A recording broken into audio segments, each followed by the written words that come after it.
আসসালামু আলাইকুম। সবাইকে সায়েন্টোফাইল একাডেমিতে স্বাগতম। আমি মোহাম্মদ ইয়াসিন। আজকে আমরা এসএসসি শিক্ষার্থীদের জন্য প্রশ্ন সলভ করব। মূলত আমরা খুব সহজে অ্যানিমেশন দ্বারা রিয়েল প্রশ্ন সলভ করব। যেন খুব সহজে শিক্ষার্থীরা এসএসসি পরীক্ষা ভালো করতে পারে। চলো দেখা যাক আজকে আমরা কি প্রশ্ন সলভ করি। এই যে প্রশ্ন আসছে এটা 2024 সালে কুমিল্লা বোর্ডে আসছে। তো এই প্রশ্নটা আমরা আজকে সলভ করব। এখানে প্রথমে যে এ এখানে আমরা একটি একটি করে সমস্ত প্রশ্নগুলো সলভ করব। প্রথমে ক নাম্বার দেখি। এখানে ক নাম্বারে আসছে ওয়াট কাকে বলে? সাধারণত আমি এখানে বইয়ের মতো পড়াবো না। আমি এখানে টেকনিক শিখাবো। কিভাবে করে সমীকরণ আমাদের কথা বলে এবং সেই কথা অনুযায়ী আমরা এই সংজ্ঞাটা বানিয়ে পরীক্ষায় লিখতে পারি। এখন আমরা তো জানি ক্ষমতা ইকুয়াল টু কাজ বাই ডিভাইডেড বাই টি। এখানে ক্ষমতা হলো পি আর কাজ হলো ডাব্লিউ ডিভাইডেড বাই সময়। এখানে ক্ষমতার একক হলো ওয়াট, সময়ের একক হলো সেকেন্ড এবং ডাব্লুর একক হলো জুল। এখন আমরা দেখব সমীকরণ আমাদের কিভাবে কথা বলে এবং সেই কথা অনুযায়ী আমরা কি ক নাম্বার প্রশ্নের সমাধান বা উত্তর লিখতে পারি কিনা। সমীকরণ কি কথা বলে? এখানে আমরা বসাবো কাজের যে মান সেটা 1 জুল ধরব এবং সময়ের যে মান সেটা 1 সেকেন্ড ধরব। ফলে তো আমরা কি পাই? 1 ওয়াট পাই। এখন এখানে যেই মানগুলো বসাইলাম সেই মান অনুযায়ী আমরা সংজ্ঞা বলবো। এখন সংজ্ঞাটা আমাদের এইভাবে, কোনো ব্যক্তি অথবা কোনো যন্ত্র যদি প্রতি সেকেন্ডে যদি 1 জুল কাজ সম্পন্ন করে তাহলে আমরা তাকে বলবো 1 ওয়াট বা 1 ওয়াট। এটাই হলো ওয়াটের সংজ্ঞা। তাহলে ওয়াট বলতে আমরা কি বুঝলাম? প্রতি সেকেন্ডে কোনো যন্ত্র বা কোনো ব্যক্তি যদি 1 জুল যদি কাজ সম্পন্ন করে তাহলে তার যে ক্ষমতা হবে সেটাই হলো 1 ওয়াট। খুব সহজে এটা মনে রাখা যাবে। আমরা জাস্ট এই সমীকরণ তো আমাদের মাথায় থাকবে, মনে থাকবে। সেই অনুযায়ী আমরা এটা লিখব। এখানে ওয়ার্কের জায়গা মানে কাজের জায়গা 1 জুল বসাবো আর সময়ের জায়গা 1 সেকেন্ড বসাবো। ফলে আমরা 1 ওয়াট পাবো। এই খুব সহজে আমরা এটা লিখতে পারবো। এখন আমরা চলে যাই খ নাম্বার যে আমাদের যে প্রশ্ন সেখানে। এখানে বলা আছে পড়ন্ত বস্তুর বিভব শক্তি হ্রাস পায় কেন? এখানে আমি বেসিক কনসেপ্টটা ক্লিয়ার করব যেন তুমি খুব সহজে বানিয়ে পরীক্ষার ভিতরে লিখতে পারো। আমরা জানি পটেনশিয়াল এনার্জি বা বিভব শক্তি হলো এমজিএস। এখন এই এমজিএস দ্বারা কি বোঝায়? ধরো এখানে আমাদের যে একটি পৃথিবী সেই পৃথিবী আছে এবং পৃথিবীর এজ উচ্চতা ধরি কোনো একটি বস্তু আছে।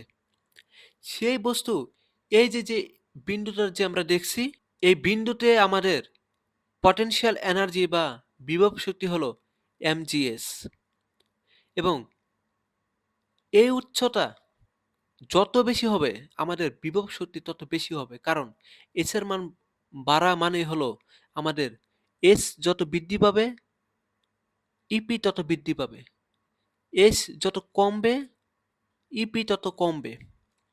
তাহলে আমাদের প্রশ্ন ছিল পড়ন্ত বস্তুর বিভব শক্তি হ্রাস পায় কেন?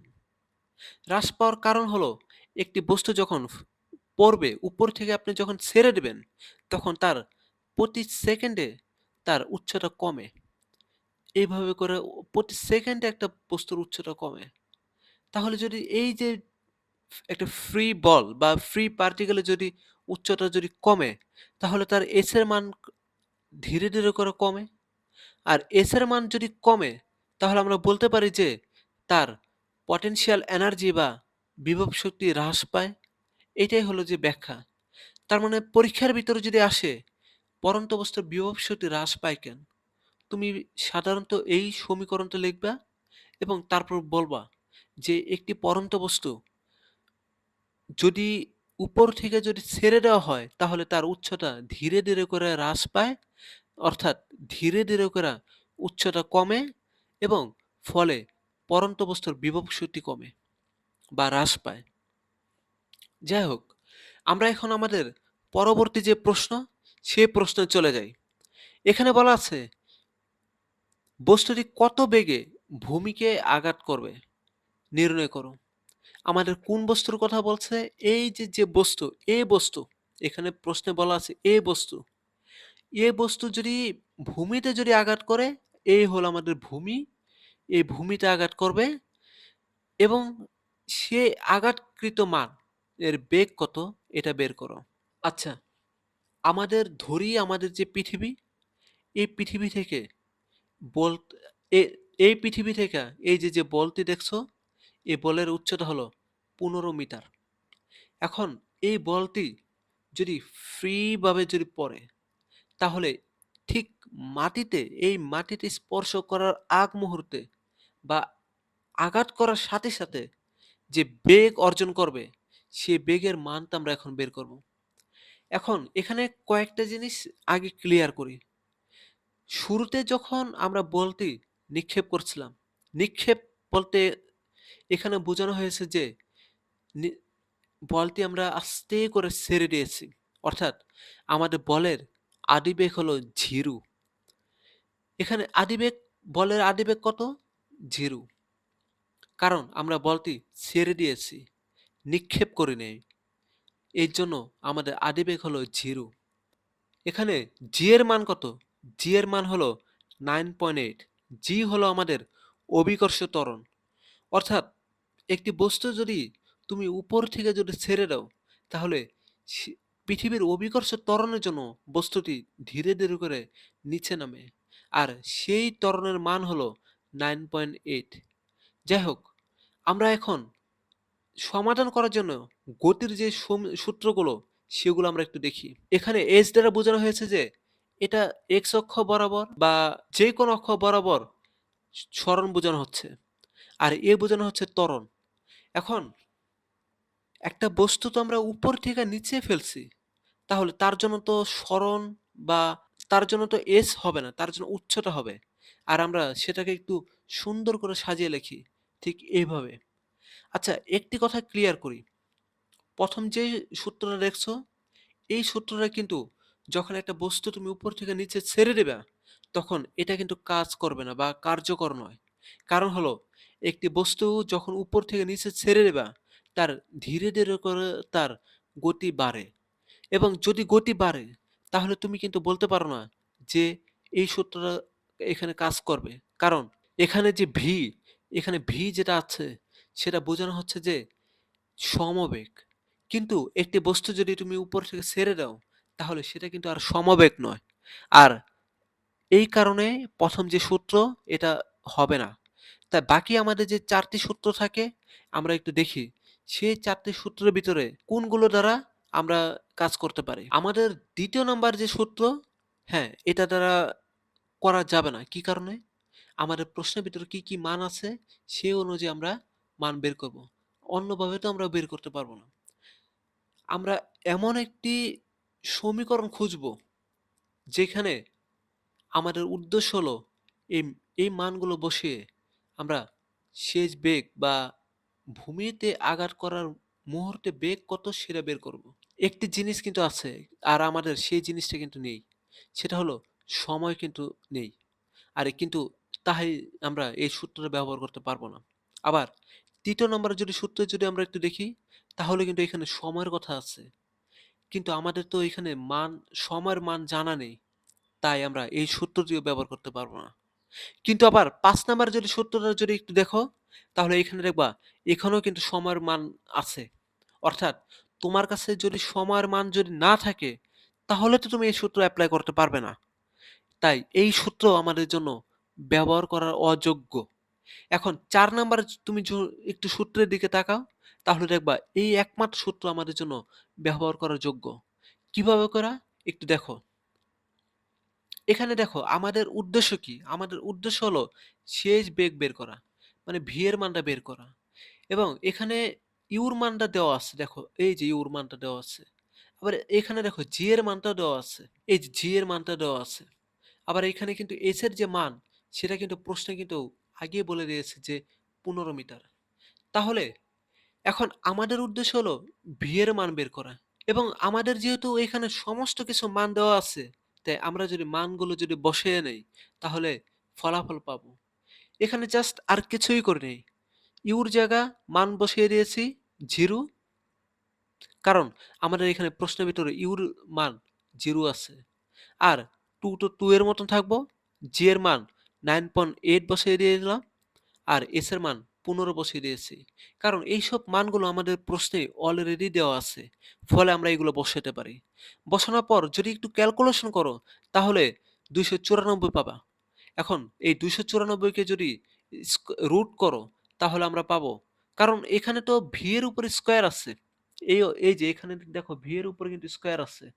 আর এই স্কোয়ারটা যদি সমীকরণে যদি ওই পাশে যদি যায়, সমান সমান সমানে যদি ওই পাশে যদি যায়, তাহলে আমরা কিন্তু রুট পাবো।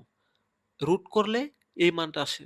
অর্থাৎ এই যে যে বস্তু, এই এ বস্তু যখন উপর থেকে নিচে পড়বে, ঠিক এই মুহূর্তে এখানে মাটিতে টাচ করার মুহূর্তে যে বেগ বা ভূমিতে আঘাত করবে যে বেগ, সে বেগের মান হলো আমাদের এটা। যাই হোক, এখন চলো আমরা পরের প্রশ্নতে চলে যাই।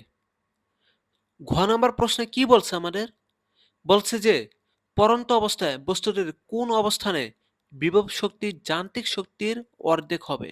এই কন্ডিশনের উপরে ভিত্তি করে আমরা এই প্রশ্নের সমাধান করব। একটি বস্তু যখন উপরে থাকে, অর্থাৎ সর্বোচ্চ উচ্চতা থাকে, তখন তার সর্বোচ্চ যে শক্তি, যান্ত্রিক শক্তি, সেটি হলো তার বিভব শক্তি। এখানে তার ম্যাক্সিমাম বিভব শক্তি আছে। এই বিন্দুতে যখন বস্তুর ছিল বা বলতে ছিল, তখন এই বস্তুর কোনো গতিশক্তি ছিল না, কারণ এই বিন্দুতে কিন্তু এই বস্তুর কোনো বেগ নেই। যেহেতু বেগ নেই সেহেতু এই বস্তুর কোনো গতিশক্তি নেই। আর যখন বস্তুটি আস্তে আস্তে করে নিচে পড়ে, তখন তার আস্তে অল্প অল্প করে হলেও বেগ বৃদ্ধি পায়। আর বেগ বৃদ্ধি পাওয়া মানে হলো তার গতিশক্তি বৃদ্ধি পায়। তাহলে এখানে যে কি ঘটনা ঘটলো? ঘটনা হলো বস্তু যখন এখানে থাকে তখন তার গতিশক্তি থাকে না, কিন্তু বিভব শক্তি ম্যাক্সিমাম থাকে। আবার যখন বস্তুটি আস্তে আস্তে করে নিচে পড়ে, তখন তার গতিশক্তি বাড়ে এবং অপরদিকে বিভব শক্তি হ্রাস পায়।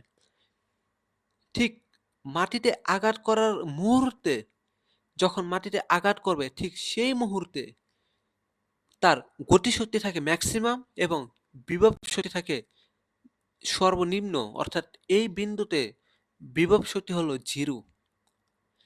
যাই হোক, আমরা একটু দেখি কোন বিন্দুতে, এখানে কিন্তু বলে কোন, এখানে বলছে কিন্তু কোন অবস্থানে, অর্থাৎ কোন বিন্দুতে আমাদের যান্ত্রিক শক্তি অর্ধেক হবে বিভব শক্তি, এটা আমাদের বের করতে হবে। এখন প্রশ্ন অনুযায়ী কিন্তু আমরা বলতে পারি, ধরি আমাদের ঠিক এই বিন্দু, ধরি আমরা এই বিন্দুতে আমাদের বিভব শক্তি ইকাল টু 1/2 ইন্টু যান্ত্রিক শক্তি। ঠিক কোন বিন্দুতে? এই বিন্দুতে। এখন এই বিন্দু ভূমি হতে মাটি থেকে কত উচ্চতায় উপরে, সেটা আমরা একটু বের করব। আচ্ছা, এখানে এখন আমাদের উদ্দেশ্য হলো এক্স এর মান বের করা। এক্স হলো ভূমি থেকে বলটি কোন অবস্থানে আছে। তাহলে আমরা বলতে পারি আমাদের বিভব শক্তি হলো EP equal to M G X. এখানে এক্স ব্যবহার করার উদ্দেশ্য হলো আমাদের ভূমি হতে বস্তুটি এক্স উচ্চতায় অবস্থানে আছে, ফলে আমরা বিভব শক্তি লিখতে পারি এম জি এক্স। ওকে, এরপর আমরা কি করব? এরপর আমরা লিখতে পারি গতিশক্তি equal to E K equal to half M V square. এখানে কিন্তু আমাদের শেষ বেগ ভি স্কোয়ার এর মান নেই, ফলে আমাদের এখানে বের করতে হবে শেষ বেগ বা বি এর মান কত। ধরি একটি বস্তু উপর থেকে নিচে পড়ছে, আস্তে আস্তে করে নিচে নামছে এবং তার ঠিক এই বিন্দুতে বেগ হলো এটা। এখানে ভি এর মান বসিয়ে দিবা এখানে ইউর মান বসিয়ে দিবা 0, কারণ প্রশ্ন অনুযায়ী তো আদি বেগ 0 ছিল, এবং এরপরে বসিয়ে দিবা এস এর মান 15, কারণ আমাদের তো উচ্চতা 15, এখান থেকে এখানে উচ্চতা তো 15। আর তারপর আমরা এখানে যেভাবে আছে ঠিক এইভাবে লিখলাম। এখানে একটা বিষয় একটু ক্লিয়ার করি, এস মাইনাস এক্স বা 15 মাইনাস এক্স কেন আসছে? নর্মালি তো আমরা সূত্র জানি V square equal to U square plus 2g S. এখন এস বলতে কি বোঝানো হচ্ছে? একটা বস্তু তুমি উপর থেকে নিচে ফেলবা, ঠিক এই বিন্দুতে যদি তুমি বস্তুর যদি বেগ বের করতে চাও, তাহলে এখানে যে উচ্চতা, সেই টোটাল উচ্চতা কতটুকু, টোটাল সরণ কতটুকু অতিক্রম করছে সেটা এখানে বসানো। এখন ধরো একটা বস্তু ঠিক এখান থেকে এখানে আসলো, আর এই বিন্দুতে তোমার বেগ বের করবা, তাহলে তুমি তো এই এতটুকু অংশ তো কথা বলবা বা এতটুকু অংশ নিয়ে তো কাজ করবা। ঠিক আমাদের এই অংশটুকু হলো এটা 15 মাইনাস এক্স। এখন 15 মাইনাস এক্স হলো কিভাবে করা? আমাদের এই যে যে এই অংশের যে মান সেটা হলো 15 মাইনাস এক্স, কারণ নিচের অংশ তো এক্স আর পুরাটার তো মান 15। এখন পুরোটা থেকে যদি তুমি নিচের এই অংশটুকু যদি বাদ দাও, তাহলে তোমার হাতে তো এতটুকু অংশ থাকে, আর আমরা সেটাই এখানে বসিয়েছি। যাই হোক, ভি স্কয়ার ইকুয়াল টু আমরা ফাইনালি কি পেলাম? ফাইনালি আমরা পেলাম এই মানটা পেলাম। এখন এখানে যে ভি স্কয়ার আছে, এই ভি স্কয়ার এখানে তুমি যে কাঙ্ক্ষিত যে মানটা পেয়েছো সেটা বসিয়ে দেবা। বসিয়ে দেওয়ার পর ঠিক আমরা এখন এটা পেলাম। যাই হোক, এখন আমরা তো জানি যান্ত্রিক শক্তি ইকাল টু বিভব শক্তি প্লাস গতিশক্তি। আর এখানে বিভব শক্তিকে আমরা ইপি দ্বারা নির্দেশ করছি, আর গতিশক্তি হলো ই কে। এখন এখানে যান্ত্রিক শক্তির ইপির জায়গা মান বসিয়ে দিলাম, আর ইকের জায়গা গতিশক্তির এই মান বসিয়ে দিলাম। ঠিক মান বসিয়ে দেওয়ার পর আমরা এটা পেলাম। যাই হোক, এরপরে আমাদের প্রশ্ন অনুযায়ী যা ছিল সেটা আমরা একটু বসাবো। এখানে বিভব শক্তির মান বসিয়ে দিলাম, আর যান্ত্রিক শক্তির যে অংশটুকু এখানে 1/2 হাফ যেভাবে আছে ঠিক সেভাবে বসবে। আর যান্ত্রিক শক্তির একটু আগে যে মানটা পেলাম সেটা কিন্তু এখানে বসালাম। এই যে এই মানটা কিন্তু একটু আগে পেয়েছি, এই মানটা একটু আগে পেয়েছি, আর সেই মানটা আমরা এখন এখানে বসাবো। যাই হোক, এখানে যদি আমরা মানটা বসাই তাহলে আমরা কিন্তু ঠিক এটা পাবো, আর এখানে বিভব শক্তি যা আছে ঠিক এটা হবে। এখন যদি আমরা একটু ক্যালকুলেশন করি, এখানে 2 আমরা সমান সমান ওই পাশে যদি পাঠিয়ে দেই, আগে এখানে গুণ ভাগ অবস্থা ছিল, এখন সমান সমান এই পাশে যাওয়ার পরে সেটা গুণ হয়ে গেছে। আর এখানে কিন্তু এই 2 আর এই 2 কাটাকাটি, আর কাটাকাটি করার পরে এখানে কিন্তু আর 2 নেই। আর এখানে যে 2 ছিল আগে বলছি, সেটা আমরা সমান সমান ওই পাশে নিয়ে এনেছি, ফলে এখানে 2 এই mgx এর সাথে গুণ অবস্থা আছে। যাই হোক, এখন এটা কাটাকাটি করার পর ফাইনালি আমরা এই লাইনটা পেলাম। এই লাইনটা পাওয়ার পর এখন আমরা একটু ক্যালকুলেশন করব। কি ক্যালকুলেশন করব? এখন আমরা একটু দেখছি এখানে mgx, এখানে 2টা mgx আছে, আর এখানে আছে একটা mgx। যদি আমরা একটু ক্যালকুলেশন করি, বিয়োগ করি, তাহলে আমরা একটি mgx লিখতে পারি। আর এখানে যেভাবে আছে ঠিক সেভাবে করে নিচে অংশে ঠিক এখানে বসছে। আচ্ছা, তারপর আমরা কি করতে পারি? তারপর আমরা এখানে দেখো mg, আর এই অংশে কিন্তু mg আছে, ফলে আমরা mg অংশটা যেটা আছে এটা আমরা কাটতে পারি। যেহেতু উভয় অংশে আছে সেহেতু কাটা যায়। তাহলে অবশিষ্ট কি পড়ে থাকে? এখানে পড়ে থাকে x, আর এখানে পড়ে থাকে কি 15 মাইনাস এক্স, ঠিক এখানে তা বসিয়েছি। আর এখানে যদি আমরা এক্সটার যদি সমান সমানে যদি এই পাশে যদি পাঠিয়ে দেই, তাহলে আগে ছিল মাইনাস এক্স, এখন এখানে এসে সেটা প্লাস এক্স হয়ে গেছে। আর এখানে এক্স আর এক্স যোগ করলে হয় 2x, আর 2x যদি আমরা ওইখানে যদি 15-র সাথে যদি 2 দ্বারা যদি ভাগ করি তাহলে পাবো 7.5। তাহলে আমরা ফাইনালি পেলাম এখানে ভূমি হতে, দেখো এখানে ভূমি হতে 7.5 মিটার দূরে আমাদের প্রশ্নে যা বলছে সেটা আমরা পেয়েছি। সেটা হলো বিভব শক্তি যান্ত্রিক শক্তির অর্ধেক হবে কোন অবস্থানে? সেটা হলো 7.5 মিটারে। সকলকে এই ভিডিও দেখার জন্য অসংখ্য ধন্যবাদ। আমরা বাংলাদেশের ভিতরে সর্বপ্রথম অ্যানিমেশন দ্বারা এবং বিভিন্ন সিমুলেশন দ্বারা আমরা ভিডিও বানাবো এবং সেই ভিডিও শিক্ষার্থীদের জন্য খুব সহজে যেন তারা পদার্থবিজ্ঞান শিখতে পারে, বিজ্ঞান শিখতে পারে, এই হলো আমাদের উদ্দেশ্য। তাই তোমরা যারা আমাদের সায়েন্টোফাইল চ্যানেলটি সাবস্ক্রাইব করো নাই, খুব দ্রুত সায়েন্টোফাইল চ্যানেলটি সাবস্ক্রাইব করো।